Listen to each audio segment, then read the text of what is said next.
Hello दोस्तों, I am Jitendra Kumar, faculty of English. आज मैं इंग्लिश का कॉन्सेप्ट बताने वाला हूं जो कि आपको एमटीए, सीजीएल, एसएससी और बैंकिंग के लिए वेरी वेरी इंपॉर्टेंट है। तो देखिए कॉन्सेप्ट बता रहा हूं, आप लोग ध्यान से दीजिए, है ना। और लास्ट तक वीडियो जरूर देखिए, है ना, समझ में पूरा आएगा। और आप जो प्रीवियस ईयर में क्वेश्चन पूछा गया है, आप उस प्रीवियस ईयर से मिलान कीजिए कि मैं जो बता रहा हूँ क्या प्रीवियस ईयर में पूछा गया है कि नहीं। यदि नहीं पूछा गया होगा तो नहीं पूछेगा, नहीं पढ़ना, है ना। चाहे तो एकेडमिक सेशन हो, यानी 11-12 का पढ़िए, या कंपटीशन का, है ना। किसी भी कंपटीशन में जाइएगा तो आपका इसका प्रयोग अवश्य होगा। तो इसलिए आप लोग से रिक्वेस्ट है कि वीडियो को लास्ट तक जरूर देखें, तभी मजा आएगा। और कॉपी पेन निकालिए और मेरे साथ साथ जो है लिखना प्रारंभ कीजिए। चलिए, तो अब हम समय के बिना बर्बादी किए हुए स्टार्ट करते हैं, है ना। स्टार्ट करते हैं। इस चैनल को आप लोग सब्सक्राइब और शेयर कर लीजिए। ग्रामर की जितने भी टॉपिक होंगे पूरे टॉपिक इस पर कवर कराया जाएगा, है ना। एटलीस्ट 2 वीडियो तो रोज़ डालूंगा, लेकिन कम से कम 2 वीडियो, ऐसे 3-4 वीडियो भी हो सकता है। अभी फ़िलहाल 1 वीडियो डालो, लेकिन कम से कम 2 वीडियो 3 वीडियो पढ़ते जाएगा, ताकि आपके एग्ज़ाम में कोई परेशानी नहीं हो। चलिए, तो अब हम शुरू करते हैं। देखिए कॉन्सेप्ट कहता है कि यदि, ध्यान दीजिएगा, सब्जेक्ट प्लस V1 या V5, सब्जेक्ट प्लस क्या दिया, V1 या V5 plus other one, plus यहाँ पे आएगा WH, प्लस क्या आएगा जी, WH प्लस सब्जेक्ट, प्लस यहाँ पे क्या आएगा, सेल हो सकता है, आपका बिल हो सकता है, कैन हो सकता है, मे हो सकता है, प्लस यहाँ पे होगा V1 प्लस क्या होगा, अदर वन। अब यहाँ पे सबसे बड़ा खासियत यह है कि WH कहीं भी दिख जाता है तो WH के बगल में आ जाता है वर्ब, लेकिन यहाँ पर क्या आएगा, सब्जेक्ट। इसका रीज़न यह है कि WH जो है एक कंजक्शन का कार्य कर रहा है। किसका कार्य कर रहा है, कंजक्शन का। देखिए, एक सेंटेंस यह हुआ और एक सेंटेंस यह हुआ, तो 2 सेंटेंस को जोड़ने का कार्य कर रहा है। अब समझिए, V1 या V5 का मतलब होता है सिंपल प्रेजेंट। V1 या V5 का मतलब क्या होता है, सिंपल प्रेजेंट। तो यदि ये सिंपल प्रेजेंट होगा तो इधर क्या होगा, सिंपल फ्यूचर। तो जनरली आपको टीचर जो है सेल या बिल के बारे में बताते हैं, लेकिन ऐसा कोई जरूरी नहीं है। आपको सेल बिल का साथ साथ कैन में का भी प्रयोग कर सकते हैं। सेंटेंस सही होगा, सेंटेंस में कोई गलती नहीं आएगा। तो अब देखिए, एक एग्जाम्पल से आपको शुरू करते हैं। जैसे मैंने बोला Ram knows, Ram knows, Ram knows us, Ram हम लोगों को जानता है। WH वर्ड का यहाँ पे 5 WH वर्ड ले सकते हैं। व्हाट, WH के बराबर 5 को लीजिए, what, when, where, how and why. 5 word लेना है, 5 में से कोई भी वर्ड आप ले सकते हैं। प्लस आ गया यहाँ पे व्हाट, ठीक है। अब यहाँ पर कोई भी सब्जेक्ट दुनिया का लगा दीजिए, क्योंकि यह एक क्या है, मॉडल है। तो मॉडल हमेशा क्या होता है, किसी भी सब्जेक्ट के साथ प्रयोग हो जाता है। तो व्हाट प्लस क्या लगा दिया, मान लिया लगा दिया आई, यहाँ पे क्या लगा दीजिए, बिल लगा दिए, फिर भी सही होगा। सेल लगाइए, फिर भी सही होगा। कैन लगाइए, फिर भी सही होगा। मे लगाइए, फिर भी सही होगा। प्लस यहाँ पे कोई भी V1, जैसे मान लिया जाए हमने बोल दिया learn, learn English, other word में क्या डाल दिया, इंग्लिश। तब यहाँ पे आप लोग ध्यान दीजिए, आपको बस ये ध्यान रखना है, यदि पहला सेंटेंस, देखो सत्य है, यदि पहला सेंटेंस आपका क्या होगा, प्रेजेंट इंडिफिनिट, तो आगे भी फ्यूचर इंडिफिनिट होगा, जान लीजिए। यदि मान लिया यहाँ पे हमने V1 या V5 का स्थान पे V2 लगा दिया, क्या लगा दिया, V2, तो यहाँ पे आप क्या प्रयोग कर सकते हैं, वुड का प्रयोग कीजिएगा, कुड का प्रयोग कर सकते हैं। तो यदि V1 या V5 रहेगा तो यह सेंटेंस आपका क्या है, बिल्कुल सही है। हाँ, एक बात समझिए, इन चारों में से कोई एक क्यों लगेगा, ऐसा नहीं कि एक सब्जेक्ट के साथ 4 को वर्ब लगेगा, ऐसा नहीं होगा, है ना। एक क्यों लगेगा बाबू, 4 को, मतलब चारों में से कोई रहेगा तो सेंटेंस क्या होगा, आपका सही हो जाएगा। सेंटेंस क्या हो जाएगा जी, सही होगा। तो WH यदि बी सेंटेंस के बीच में आता है तो कंजक्शन में कार्य करेगा और वो सहायक क्रिया नहीं लेगा, वो सहायक क्रिया नहीं लेगा।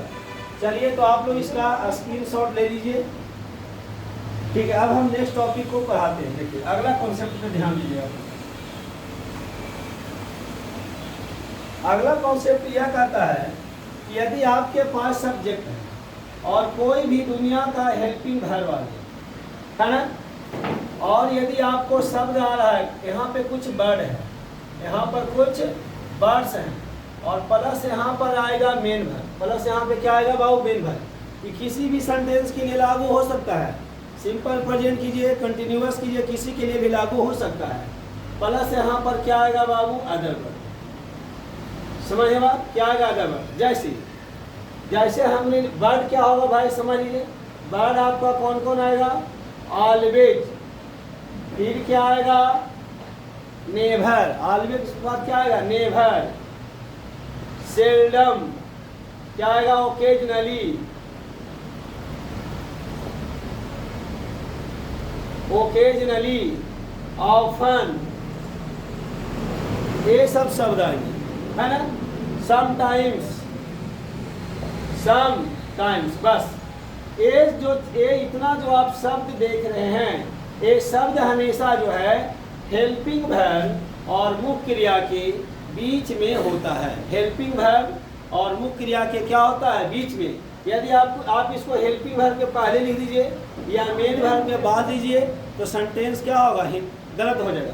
हिंदी वही देगा, हिंदी से मतलब हिंदी से इंग्लिश जीवन में नहीं सीखेगा, हिंदी से इंग्लिश कभी जीवन में नहीं सीखेगा, समझे। हमेशा हिंदुस्तान को अंग्रेजी वाला से नफरत रहा है, तो कैसे हिंदी से इंग्लिश सीखेगा भाई। तो इसलिए आपको इंग्लिश के वे में पढ़ना पड़ेगा तभी इंग्लिश सीखेगा। आगे ध्यान दीजिए, अब इसको स्क्रीनशॉट ले, देखिए इस पर हम आपको एग्जाम्पल देते हैं। देखिए चलिए स्क्रीनशॉट लीजिए, अब हम इस पे हम आपको एग्जाम्पल देते हैं, देखा जाए एग्जाम्पल देखें। देखिए जैसे हमने बोल दिया आई हैव, आई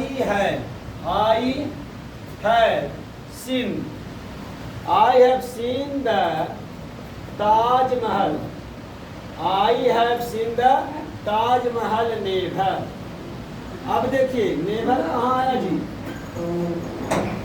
नेवर कहाँ गया, यहाँ, इसको आना कहाँ था, ये आपका क्या हो गया एम भी है मुख्य क्रिया, ये आपका क्या है हेल्पिंग वर्ब है, ये आपका क्या है जी हेल्पिंग वर्ब। तो देखिए नेवर का स्थान कहाँ था, हेल्पिंग वर्ब और मेन वर्ब के बीच में। तो यह सेंटेंस आपका क्या हो गया, गलत हो गया, 100% गलत है। तो क्या बनेगा बाबू, आई हैव, नेवर होगा, नेवर यहाँ आएगा, उसके बाद क्या होगा seen the Taj Mahal, seen the Taj Mahal. तो आई है यहाँ पे देखिए क्या आ गया, नेवर प्रयोग बीच में हुआ कि नहीं हुआ जी, I have never seen the, देखो सीन क्या हो गया मेन वर्ब, हैव क्या हो गया हेल्पिंग वर्ब, इसको हम ऑक्सिलरी वर्ब भी कहते हैं, सहायक क्रिया है ना। तो ये दोनों के हमेशा बीच में रहेगा, ये दोनों हमेशा क्या होगा। और एक बात और पॉइंट में लिखिएगा नोट में कि जिस सेंटेंस में नेवर का प्रयोग होता है उसमें नो नॉट का अलग से प्रयोग नहीं किया जाता, नो नॉट का अलग से प्रयोग नहीं किया जाता है। ए शांत हो, पिटा जाए तुम लोग, पता होता है नहीं, आओ मारें तो है नहीं ना लठिया से बर्बाद कर देंगे, समझा।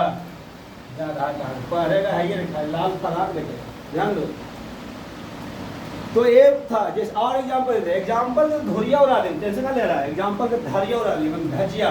देखिए आगे देखिए, आई दे दिया, डू दे दिया, seldom, I do seldom, write a letter, write a letter. देखिए डू क्या हो गया आपका हेल्पिंग वर्ब, समझिए, राइट क्या हो गया भी वर्ब।